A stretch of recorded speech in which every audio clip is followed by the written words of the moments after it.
នេះទៅហើយមកវិញទៅហើយមកវិញអ្នកនរគ្នានេះខ្ញុំគាត់យកទៅតែគាត់សាញរឿងដៃវាបន្តិចដោយសារវាកាយអ្នកនរគ្នាពេលខ្ញុំដាក់មកពីផ្លូវឆ្ងាយវាកាយទៅវាឈាមដៃមិនបន្តិចហ្នឹងហើយភ្ញៀវគាត់ឃើញគាត់អត់ពេញចិត្តអញ្ចឹងគាត់សុំដូរវិញក៏អូខេដែរគាត់សុំដូរយកអាទូចអញ្ចឹងណាអញ្ចឹងអានេះក៏មានបងម្នាក់ដែរគាត់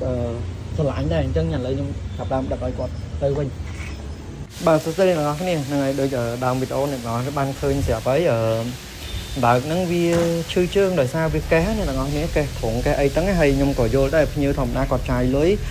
គាត់ចង់បានសត្វស្អាតប៉ុន្តែសត្វមួយក្បាលនេះក៏ខ្ញុំបានបញ្ជាក់ដែរតម្លៃគឺលក់ក្រោមទីផ្សារមែនតើដោយសារម្ចាស់គេអត់កន្លែងទុកអីអញ្ចឹងណាហើយសម្រាប់សត្វឈឺនៅក្រៅខ្លួនរបួសតិចតួចនៅក្រៅខ្លួនវាអាចជាវិញទេអាហ្នឹងខ្ញុំចង់បញ្ជាក់ឡើងហ្នឹងអ្នកនរគ្នាដូចមនុស្សយើងអញ្ចឹងយើងមុតដៃមុតជើងអីតូចវាអាចនឹងជាវិញណាសំខាន់កុំឲ្យតែវាឈឺពីក្នុងមកឧទាហរណ៍ថាវាអត់ស៊ីចំណីឬមួយក៏វាមានបាក់តេរីឬមួយក៏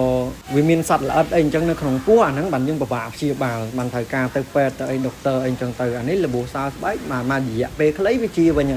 ហើយដើមនេះខ្ញុំយកមកដល់នេះមានបងប្រុសម្នាក់បាទគាត់ធ្លាប់ទិញពីខ្ញុំទៅទូចអញ្ចឹងឥឡូវគាត់ចិញ្ចឹមធំទៅគាត់ឃើញខ្ញុំផុសទៅគាត់ឆាតមកសួរទៅខ្ញុំថាភ្ញៀវ return វិញគាត់ថាអត់អីទេអញ្ចឹងដឹកឲ្យបងមកហើយខ្ញុំបានប្រាប់គាត់តាមហ្នឹងអញ្ចឹងណាគាត់ក៏ដឹងដែរគាត់ថាអត់អីទេអាហ្នឹងបញ្ហាតិចតួចទេយកឲ្យគាត់ទៅអញ្ចឹងខ្ញុំក៏ដឹកទៅឲ្យគាត់ទៅបាទអរគុណខាងបងប្រុសមែនតើអរគុណច្រើនហើយជូនពរបងសុខភាពល្អសំណាងល្អស៊ីប្រទានមានបានហើយដើមនេះក៏វាបានទៅដល់កន្លែងថ្មីមានគ្នាមានអីវាដែរអរគុណអ្នកទាំងអស់គ្នា